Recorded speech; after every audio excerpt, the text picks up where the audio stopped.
नमस्कार मित्रांनो, मी समाधान बांडे तुमचं स्वागत करतो माझ्या नवीन ब्लॉगमध्ये। तर आज माझा हात थोडा बरा झाला आहे, म्हणजे सूज कमी झाले, आता दुखत पण नाही। काल भरपूर सुजेल होता, ते काल मकर संक्रांत झाली, आम्ही बनवली पण ती तुमच्यासोबत पण शेअर केली। तर जर आज काही नवीन घडलं तर तुम्हाला सांगेल मी। तर मित्रांनो, आज आपण मस्तपैकी पपई कापणार आहोत। आता मस्तपैकी पपई कापून खाऊ आपण। तर मित्रांनो, हे बघा, आपण मस्तपैकी पपई कापलेली आहे, मस्तपैकी पिकलेली आहे आणि गोड गोड आहे। आता आपण ती खाऊया। आपल्याकडे ड्रम भरून गहू आहेत, तर आपण त्यांना आज उन्हामध्ये वाळवणार आहे।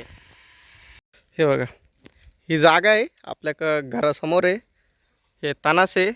तर इथं ऊन येत आहे ना, आपण इथं थोडंसं साफ करून कागद आथरणार आहे आणि याच्यावर गहू टाकू आपण वाळत।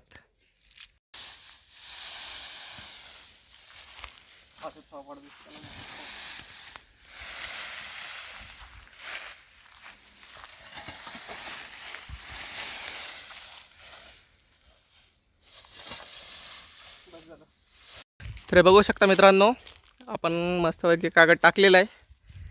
हा बघा, हा भला मोठा कागद आहे, संध्याकाळपर्यंत गहू वाळून जातील चांगले।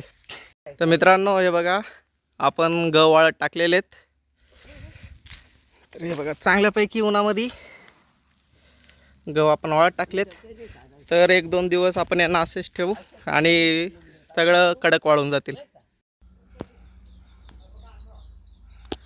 तर मित्रांनो, आता 6 वाजलेत आणि आता 6 वाजलेले आहेत।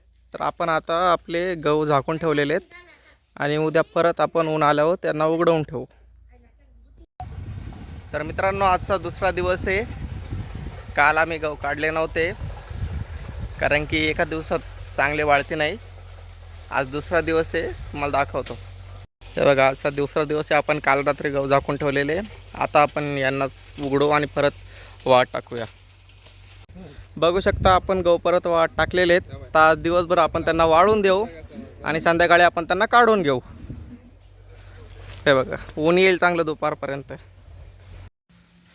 तर मित्रांनो, आपण आता हे आपल्या दोन्ही पण गाड्या उभ्या केलेल्या आहेत। हे बघा, आता आपण यांना मस्तपैकी धुवून काढू। मस्तपैकी मोटरला पाणी चालू केलं आहे, आता आपण चांगल्या गाड्या धुवून काढू।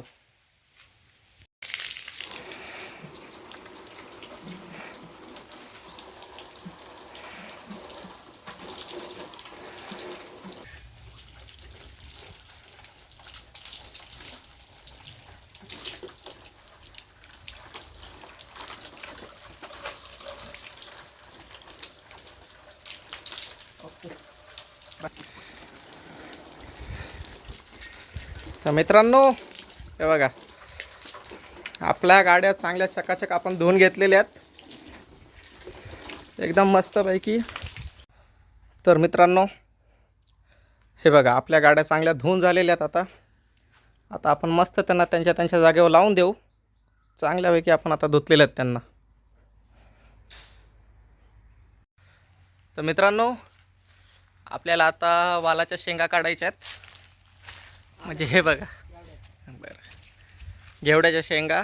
तर हे बघा, हे घेवड्याच्या शेंगा आहेत आणि यांची वेल डायरेक्ट वरती, हे बघा, जर दिसत असेल, हे बघा, तर ही डायरेक्ट वरती वेल गेलेली आहे। तर आपल्याला ते झाड वाकवायचं आहे आणि शेंगा काढायच्या। तुम्हाला दाखवतो मी कसं। तर मित्रांनो, बघू शकता, आपण एवढ्या सगळ्या शेंगा काढलेल्या आहेत। वेलवरती झाडावर होती म्हणून मला तिथं व्हिडिओ नाही काढता आला, पण आपण आता सर्व वेलीच्या शेंगा काढल्या आहेत। हे बघा, चांगलीपैकी आपलं एक टोकरी भरलेली आहे, मस्त शेंगा आहेत। तर मित्रांनो, आता 10 वाजलेले आहेत, आपले जेवण खावणं झालेले आहेत। आता थोड्या वेळाने आपण झोपून घेऊ। आजच्यासाठी एवढंच, भेटूया पुढच्या ब्लॉगमध्ये।